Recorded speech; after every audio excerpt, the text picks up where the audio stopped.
Shalom, saudara yang diberkati dan dikasihi oleh Tuhan. Tema firman Tuhan, berpacu dengan waktu. Saudara yang dikasihi, ada apa dengan waktu?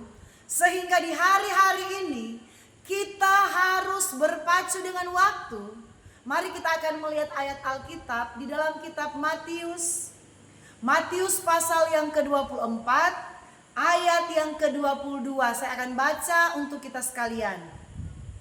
Dan sekiranya waktu tidak dipersingkat, maka dari segala yang hidup tidak ada yang akan selamat. Akan tetapi oleh karena orang-orang pilihan, waktu itu akan dipersingkat. Saudara, tema tadi berpacu dengan waktu. Ayat 22 ini mengatakan bahwa sekiranya kalau seandainya waktu ini tidak dipersingkat oleh Tuhan, orang-orang pilihan tidak ada yang akan selamat. Saudaraku, ternyata sangat penting waktu yang kita lewati di hari-hari ini. Bukan lagi waktu yang panjang, bukan lagi waktu yang kita gunakan seenaknya, kita gunakan semau-mau kita. Tetapi mari kita menyimak baik-baik firman Tuhan ini bahwa waktu akan dipersingkat oleh Tuhan. Karena kalau waktu ini panjang Tuhan berikan, orang-orang pilihan, Alkitab mencatat, tidak ada yang akan selamat. Wow. Jadi betapa Tuhan mengasihi orang-orang pilihan. Tuhan mengasihi saya, Tuhan mengasihi saudara. Sehingga waktu ini, waktu yang kita lewati ini harus dipersingkat oleh Tuhan. Saudaraku yang kekasih dalam nama Tuhan, ada survei ilmuwan-ilmuwan, orang-orang pinter, orang-orang yang punya berkompeten di ilmu tentang perputaran matahari, pergerakan matahari, ilmu tentang alam, ilmu tentang, saudaraku, tata surya. Mereka meneliti, saudaraku, di hari-hari ini bahwa waktu yang berputar atau waktu yang kita lewati, saudaraku, 24 jam itu disebut satu hari. Sekarang ada penelitian, dan ketika mereka meneliti, mereka mempelajari, saudaraku, pergerakan matahari mengelilingi bumi, mengelilingi planet-planet yang ada, tata surya yang ada di dunia ini. Mereka menemukan bahwa waktu yang kita lalui di hari-hari ini sebenarnya sudah tidak 24 jam lagi.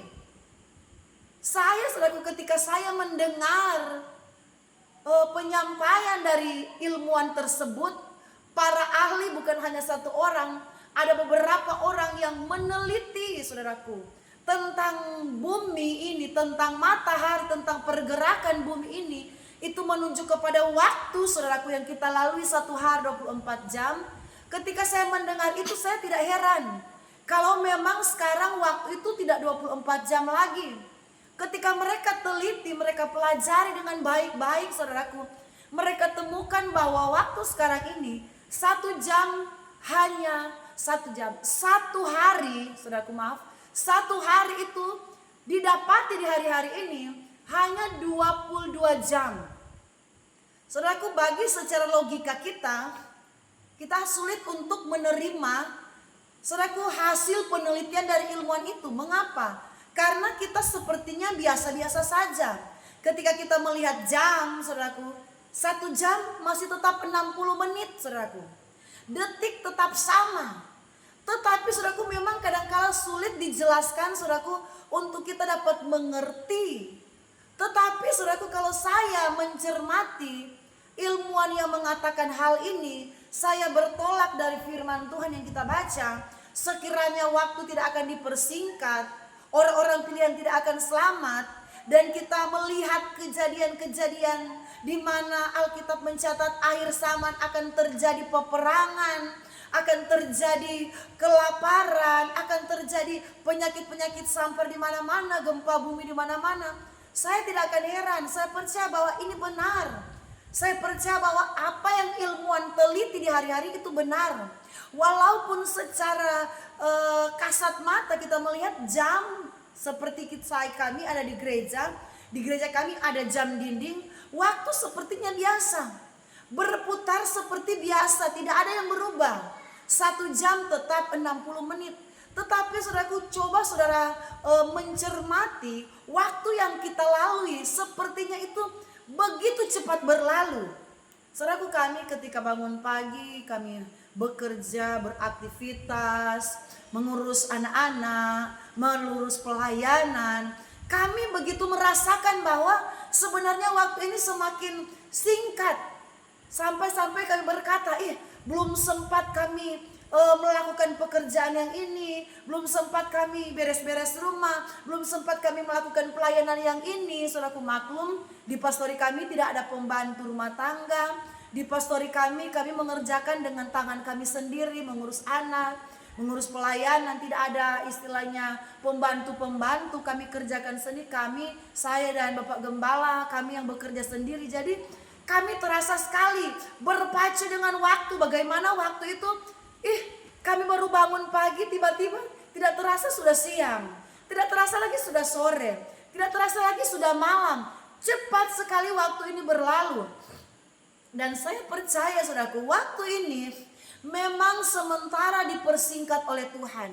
Walaupun kita tidak menyadari hal itu, bumi yang kita ada sampai hari ini, matahari yang terus berputar itu sementara berputar dengan saudaraku caranya Tuhan. Waktu semakin dipersingkat oleh Tuhan. Saudara yang diberkati dan dikasihi oleh Tuhan, Alkitab mencatat di sini, sekiranya waktu tidak dipersingkat, maka dari segala yang hidup tidak ada yang akan selamat. Akan tetapi oleh karena orang-orang pilihan Tuhan, waktu akan dipersingkat.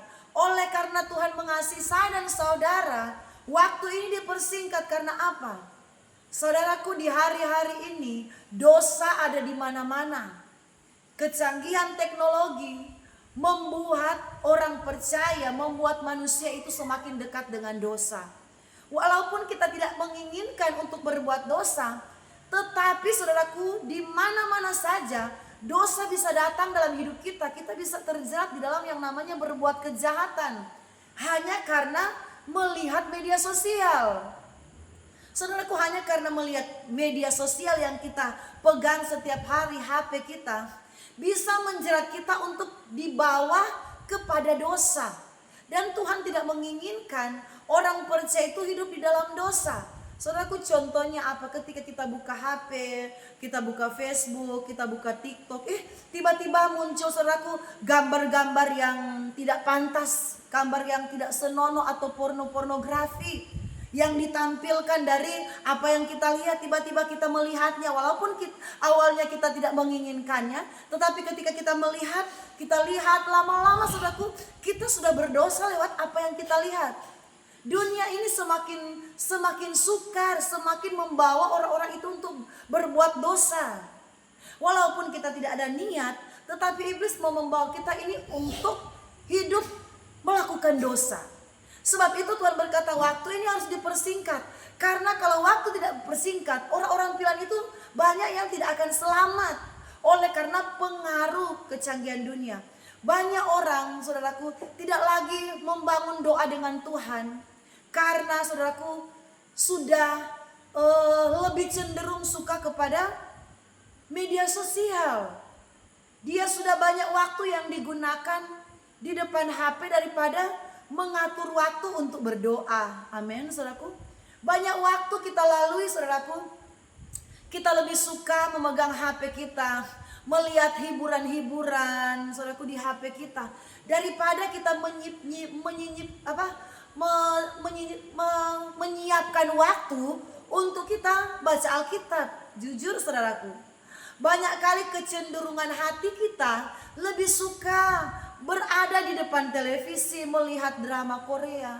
Kecenderungan hati kita lebih senang melihat HP kita. Bahkan banyak anak-anak muda kecenderungan hati mereka lebih senang berjam-jam ada di game, saudaraku, daripada Mereka, saudaraku, menyiapkan waktu untuk duduk di kaki Tuhan, untuk berdoa, untuk membaca Alkitab, membaca firman. Karena ini pengaruh dari dunia. Kalau Tuhan tidak persingkat waktu, orang-orang pilihan juga akan terjerumus kepada hal-hal yang, saudaraku, tidak berkenan di hadapan Tuhan. Saudaraku yang diberkati dan dikasih oleh Tuhan, di hari-hari ini kita harus berpacu dengan waktu. Kita harus lebih memberikan waktu yang terbaik untuk Tuhan. Kita harus mengatur sedemikian rupa kesibukan kita supaya waktu dengan Tuhan itu tetap terjaga. Kita atur sedemikian rupa kesibukan kita, pekerjaan, aktivitas kita, supaya, saudaraku, waktu untuk beribadah kepada Tuhan tetap ada. Waktu untuk kita mencari Tuhan itu tetap ada. Kita tidak, orang bilang, mengkebiri waktu Tuhan untuk kepentingan kita. Saudaraku, di hari-hari ini, hari-hari yang terakhir, hari-hari yang semakin sukar, ada banyak kesukaran-kesukaran akan terjadi di akhir zaman ini. Kesusahan di keuangan, di ekonomi. Akan terjadi yang namanya sulit sekali orang mencari pekerjaan. Ada begitu banyak kesulitan, kesukaran yang akan terjadi di hari-hari terakhir ini. Kalau kita di hari-hari ini tidak membangun satu hubungan yang baik dengan Tuhan, tidak membangun satu relasi yang intim dengan Tuhan, saudaraku, saya percaya kita bisa tergiur dengan keadaan dunia. Kita bisa saja meninggalkan Tuhan. Oleh karena apa? Kita tidak punya fondasi yang kuat dengan Tuhan. Mari kita berpacu di hari-hari ini dengan waktu. Bukan kita berpacu mengejar pekerjaan kita. Bukan kita berpacu untuk sibuk mengurus, saudaraku, karir kita. Karir kita silakan tetap kita kerjakan. Pekerjaan kita silakan tetap kita lakukan. Tetapi kita harus berpacu dengan waktu untuk memberikan waktu yang terbaik bagi Tuhan. Jam-jam ibadah tidak boleh kita kebiri. Jam-jam kita membaca firman kita siapkan benar-benar untuk Tuhan, saudaraku. Mari kita akan melihat ayat yang terakhir. Di dalam kitab 1 Petrus 4 ayat yang ketiga. Saya baca untuk kita semua. 1 Petrus pasal 4 ayat yang ketiga. Sebab telah cukup banyak waktu yang kamu pergunakan untuk melakukan kehendak-kehendak orang-orang yang tidak mengenal Allah. Kamu telah hidup dengan rupa-rupa hawa nafsu. Kamu telah dengan kemabukan, keinginan kemabukan, pesta pora, perjamuan minum, penyembahan berhala yang terlarang. Alkitab berkata, sebab telah cukup banyak waktu yang kita gunakan, saudaraku, untuk kepentingan diri kita sendiri, untuk keinginan-keinginan daging kita, untuk keinginan-keinginan kita sehari-hari. Alkitab yang bilang, saudaraku, banyak waktu yang kita sudah habiskan untuk diri kita. Dan di hari-hari ini firman Tuhan mengingatkan, mari berikan waktu yang banyak, berikan waktu yang baik, waktu yang terbaik, waktu yang berkualitas untuk mengasihi Tuhan. Berikan waktu yang berkualitas untuk lebih dalam dengan Tuhan. Lebih dalam lagi ku rindu Kau Tuhan, lebih dari segala yang ada. Kalau kita membangun hubungan yang baik dengan Tuhan di hari-hari ini, saya percaya ketika masa yang sukar itu terjadi, ketika kesukaran, kesusahan, kelaparan akan terjadi atas dunia ini, orang-orang yang sudah membangun hubungan dengan Tuhan tidak akan ditinggalkan oleh Tuhan. Amin. Orang-orang yang sudah membangun hubungan yang baik dengan Tuhan, dia mempergunakan waktu ini bukan hanya untuk kepentingan dia, tetapi dia memperbaiki waktu yang dia lalui untuk membangun satu hubungan yang baik dengan Tuhan. Pada masa-masa yang sukar akan terjadi, Tuhan akan lindungi, Tuhan akan bentengi, Tuhan tidak akan tinggalkan. Saudaraku, Alkitab mencatat kitab 1 Petrus 4 ayat 3 di sini, sebab telah banyak waktu kita sudah habiskan untuk hal-hal duniawi, untuk keinginan kita, saudaraku. Sudah banyak waktu yang kita buang untuk urusan kita. Sekarang waktu yang Tuhan berikan, bangunlah segera, siapkan dirimu, Tuhan mau datanglah. Bangun kerohanian kita. Waktu ini kita harus berpacu, jangan sia-siakan. Waktu ini berlalu tanpa ada sesuatu hal yang baik yang kita lakukan di hadapan Tuhan. Tanpa ada sesuatu hal yang berkenan yang kita lakukan di hadapan Tuhan. Mari perbaiki hari-hari yang kita lalui ini. Dengan apa? Kita berpacu dengan waktu. Kita lakukan sebaik-baiknya keinginan Tuhan. Apa yang Tuhan inginkan untuk kita lakukan, mari kita buat untuk Tuhan. Saya percaya ketika kita tidak menyanyiakan waktu ini, satu saatnya tiba, masa sulit boleh datang. Akhir zaman boleh ada di depan mata. Kabar-kabar yang menakutkan boleh ada di depan mata kita. Tetapi orang-orang yang selalu membangun hubungan yang baik dengan Tuhan, hubungan yang intim dengan Tuhan, saya percaya tidak akan ditinggalkan oleh Tuhan, tidak akan dibiarkan oleh Tuhan. Tuhan Yesus memberkati.